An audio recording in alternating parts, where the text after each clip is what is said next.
Hi friends, ಎಲ್ಲರಿಗೂ ನಮಸ್ಕಾರ. MRV YouTube ಚಾನಲ್ಗೆ ಸ್ವಾಗತ.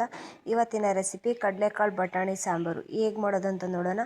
ಅದಕ್ಕಿಂತ ಮುಂಚೆ ಸಬ್ಸ್ಕ್ರೈಬ್ ಮಾಡ್ಕೊಂಡಿಲ್ಲ ಅಂದರೆ ಸಬ್ಸ್ಕ್ರೈಬ್ ಮಾಡ್ಕೊಳ್ಳಿ, ಕೆಳಗಿರೋ ಬೆಲ್ಲೈಕನ್ನು ಪ್ರೆಸ್ ಮಾಡಿ. ಇದು ತುಂಬ ರುಚಿಕರವಾಗಿರುತ್ತೆ, ಅನ್ನ ಮುದ್ದೆಗಂತೂ ಸೂಪರಾಗಿರುತ್ತೆ. ನೀವು ಒಮ್ಮೆ ಟ್ರೈ ಮಾಡಿ. ಇದು ಹೇಗೆ ಮಾಡೋದು ಅಂತ ನೋಡೋಣ ಬನ್ನಿ.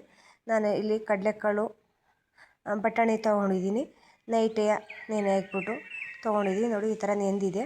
ಸಾಂಬಾರಿಗೆ ಏನೇನು ಬೇಕು ನೋಡೋಣ. ಕಾಯಿ, ಕೊತ್ತಂಬರಿ ಸೊಪ್ಪು, ಬೆಳ್ಳುಳ್ಳಿ, ಶುಂಠಿ, ಟೊಮೊಟೊ, ಅರ್ಧ ಸ್ಪೂನ್ ಚಕ್ಕೆ, ಗಸಗಸೆ, ಕಡಲೆ, ಈರುಳ್ಳಿ, ಸಾಂಬಾರು ಪುಡಿ, ಉಪ್ಪು, ಮಾಡಲು ಎಣ್ಣೆ. ಈಗ ಹೇಗೆ ಮಾಡೋದು ಅಂತ ನೋಡೋಣ. ಒಂದು ಸ್ಟವ್ ಮೇಲೆ ಒಂದು ಪಾತ್ರೆ ಇಟ್ಕೊಳ್ಳೋಣ. ಪಾತ್ರೆ ಇಟ್ಕೊಬಿಟ್ಟು ಪಾತ್ರೆ ಬಿಸಿ ಆದಮೇಲೆ ಒಂದು 2 ಸ್ಪೂನ್ ಎಣ್ಣೆ ಸೇರಿಸ್ಕೊಂಡು, ಎಣ್ಣೆ ಬಿಸಿ ಆದಮೇಲೆ ಒಂದು ಗೆಡ್ಡೆ ಬೆಳ್ಳುಳ್ಳಿ, ಒಂದು ಪೀಸು ಶುಂಠಿ ಸೇರಿಸಿ ಚೆನ್ನಾಗಿ ಫ್ರೈ ಮಾಡ್ಕೊಳ್ಳೋಣ. ಚೆನ್ನಾಗಿ ಇದು ಹಸಿ ಸ್ಮೆಲ್ ಹೋಗೋವರೆಗೂ ಚೆನ್ನಾಗಿ ಫ್ರೈ ಮಾಡ್ಕೋಬೇಕು. ಇವಾಗ ಮೀಡಿಯಮ್ ಸೈಜ್ದು ಈರುಳ್ಳಿನೂ ಕೂಡ ಸಣ್ಣದಾಗಿ ಹಚ್ಚಿ ಹಾಕ್ಕೊಂಡಿದ್ದೀನಿ, ಅದನ್ನು ಕೂಡ ಫ್ರೈ ಮಾಡಿಕೊಂಡು ಇವಾಗ ಟೊಮೆಟೊ ಸೇರಿಸ್ಕೊಳ್ಳೋಣ.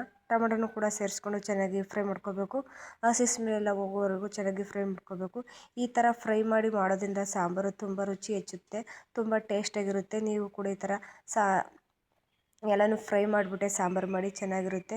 ಇವಾಗ ಕಾಯಿನೂ ಕೂಡ ಸೇರಿಸ್ಕೊಂಡು ಕಾಯಿನೂ ಕೂಡ ಚೆನ್ನಾಗಿ ಫ್ರೈ ಮಾಡ್ಕೊಳ್ಳೋಣ. ಕಮ್ಮಿ ಉರಿಲೇ ಫ್ರೈ ಮಾಡ್ಕೋಬೇಕು. ಜಾಸ್ತಿ ಉರಿ ಫ್ರೈ ಮಾಡಿದರೆ ಚೆನ್ನಾಗಲ್ಲ, ಸೀದೋದಂಗೆ ಆಗುತ್ತೆ. ಕಾಯಿ ಹಾಕಿದ ಮೇಲೆ ಕಮ್ಮಿ ಉರಿಲೇ ಚೆನ್ನಾಗಿ ಫ್ರೈ ಮಾಡಿ.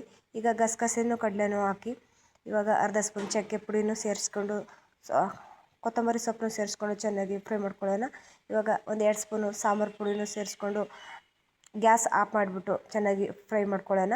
ಈಗ ಅದೇ ಬಿಸಿ ಇರುತ್ತಲ್ಲ, ಅದರಲ್ಲೇ ಫ್ರೈ ಆಗುತ್ತೆ ಸಾಂಬಾರು ಪುಡಿ, ಕೊತ್ತಂಬರಿ ಸೊಪ್ಪು ಎಲ್ಲವ. ಈಗ ತಣ್ಣಗಾಗಲು ಸೈಡಲ್ಲಿ ಎತ್ತಿಟ್ಕೊಂಡಿದ್ದೀನಿ. ಈಗ ಇದು ತಣ್ಣಗಾಗಿದೆ. ಈಗ ಮಿಕ್ಸಿ ಜಾರಿಗೆ ಸೇರಿಸ್ಕೊತಾ ಇದ್ದೀನಿ. ಮಿಕ್ಸಿ ಜಾರಿಗೆ ಸೇರಿಸ್ಕೊಂಡು ಒಂದು ಸ್ವಲ್ಪ ನೀರು ಹಾಕ್ಬಿಟ್ಟು ಪೇಸ್ಟ್ ಮಾಡ್ಕೊಳ್ಳೋಣ. ಇದು ಪೇಸ್ಟ್ ಆಗಿದೆ ನೋಡಿ, ಈ ಥರ ಪೇಸ್ಟ್ ಆಗಿದೆ ನೋಡಿ. ನೈಸ್ ಆದರೆ ಸಾಕು ಸಾಂಬಾರಿಗೆ. ಈಗ ಮತ್ತೆ ಸ್ಟವ್ ಆನ್ ಮಾಡಿಬಿಟ್ಟು ಒಂದು ಪಾತ್ರೆ ಇಟ್ಬಿಟ್ಟು, ಪಾತ್ರೆ ಬಿಸಿ ಆದಮೇಲೆ ಒಂದು 3 ಸ್ಪೂನ್ ಎಣ್ಣೆ ಹಾಕ್ಕೊಂಡಿದ್ದೀನಿ. ಎಣ್ಣೆ ಬಿಸಿ ಆದಮೇಲೆ ಒಂದು ಮೀಡಿಯಮ್ ಸೈಜು ಈರುಳ್ಳಿ ಉದ್ದಕ್ಕೆ ಹಚ್ಚಿ ಹಾಕ್ಕೊಂಡಿದ್ದೀನಿ. ಹಾಕ್ಕೊಂಡು ಚೆನ್ನಾಗಿ ಫ್ರೈ ಮಾಡ್ಕೊಳ್ಳೋಣ. ಇದು ಹಸಿ ಸ್ಮೆಲ್ ಹೋಗೋವರೆಗೂ ಚೆನ್ನಾಗಿ ಫ್ರೈ ಮಾಡ್ಕೋಬೇಕು. ಇವಾಗ ಬಟಾಣಿ ಕಡಲೆಕಾಳು ನೆನೆಸಿಟ್ಟಿದ್ನಲ್ಲ, ಅದನ್ನು ಕೂಡ ತೊಳೆದು ನೀಟಾಗಿ ತೊಗೊಂಡು ಹಾಕ್ಕೊಂಡಿದ್ದೀನಿ. ಅದನ್ನು ಕೂಡ ಚೆನ್ನಾಗಿ ಫ್ರೈ ಮಾಡ್ಕೊಳ್ಳೋಣ. ಚೆನ್ನಾಗಿ ಇದು ಕೂಡ ಫ್ರೈ ಮಾಡಿಕೊಂಡು ಇವಾಗ ಆಲೂಗಡ್ಡೆ ಸೇರಿಸ್ಕೊಳ್ಳೋಣ. ನೀವು ಇಲ್ಲಿ ಯಾವ್ದಾರ ತರಕಾರಿ ಸೇರಿಸ್ಕೋಬೋದು, ನಿಮ್ಮ ಆಪ್ಷನಲ್ಲು. ನಾನು ಇಲ್ಲಿ ಆಲೂಗಡ್ಡೆ, ಕಡಲೆಕಾಳು, ಬಟಾಣಿ ಮಾತ್ರ ಸೇರಿಸ್ಕೊಂಡಿದ್ದೀನಿ. ಇದು ಕೂಡ ಹಾಕಿ ಚೆನ್ನಾಗಿ ಫ್ರೈ ಮಾಡ್ಕೊಳ್ಳೋಣ. ಇದು ಚೆನ್ನಾಗಿ ಎಣ್ಣೆಲೇ ಫ್ರೈ ಆಗಬೇಕು, ಆಗ ಸಾಂಬಾರು ಚೆನ್ನಾಗೋದು. ಫ್ರೈ ಆಗಿದೆ. ಇವಾಗ ರುಬ್ಬಿರೋ ಮಸಾಲನೂ ಸೇರಿಸ್ಕೊಳ್ಳೋಣ. ರುಬ್ಬಿರೋ ಮಸಾಲನ ಸೇರಿಸ್ಕೊಂಡು ಚೆನ್ನಾಗಿ ಮಿಕ್ಸ್ ಮಾಡ್ಕೊಳ್ಳೋಣ. ಇಲ್ಲಿ ಕಡಲೆಕಾಳು ಬಟಾಣಿ ತೊಗೊಳೋದ್ರಿಂದ ಜೀರ್ಣ ಆಗೋದಿಲ್ಲ, ಹಂಗಾಗಿ ಮಸಾಲೆ ಕಮ್ಮಿ ರುಬ್ಕೊಂಡಿದ್ದೀನಿ ನಾನು. ಒಂದು ಜಾರಲ್ಲಿ ಅರ್ಧ ಜಾರಷ್ಟು ಆಗೋವಷ್ಟು ಮಸಾಲೆ ರುಬ್ಕೊಂಡು ತೊಗೊಂಡಿದ್ದೀನಿ. ಅದನ್ನು ಕೂಡ ಹಾಕಿ ಫ್ರೈ ಮಾಡ್ಕೊಳ್ಳೋಣ. ಇವಾಗ ಜಾರ್ ತೊಳೆದು ನೀರನ್ನು ಕೂಡ ಸೇರಿಸಿ ಚೆನ್ನಾಗಿ ಫ್ರೈ ಮಾಡ್ಕೊಳ್ಳೋಣ. ಫ್ರೈ ಮಾಡ್ಕೊಬಿಟ್ಟು ನಮಗೆ ಎಷ್ಟು ನೀರು ಬೇಕು ಸಾಂಬಾರ್ದು ಅಷ್ಟು ನೀರು ಸೇರಿಸ್ಕೊಂಡು ಒಂದು ಸಲ ಮಿಕ್ಸ್ ಮಾಡಿಬಿಟ್ಟು ಒಂದು ಪ್ಲೇಟ್ ಮುಚ್ಚಿಬಿಟ್ಟು ಒಂದು ಕುದಿ ಬರಲು ಬಿಡೋಣ. ಈಗ ಇದು ಕುದ್ದಿದ್ದಾಗಿದೆ ನೋಡಿ, ಈಗ ಕುದಿ ಬತ್ತಿದೆ. ಈಗ ಒಂದು ಸಲ ಮಿಕ್ಸ್ ಮಾಡ್ಕೊಳ್ಳೋಣ. ಮಿಕ್ಸ್ ಮಾಡ್ಕೊಬಿಟ್ಟು ರುಚಿಗೆ ತಕ್ಕಷ್ಟು ಉಪ್ಪು ಸೇರಿಸ್ಕೊಂಡು ಮತ್ತೆ ಇನ್ನೊಂದು ಸಲ ಮಿಕ್ಸ್ ಮಾಡ್ಕೊಳ್ಳೋಣ.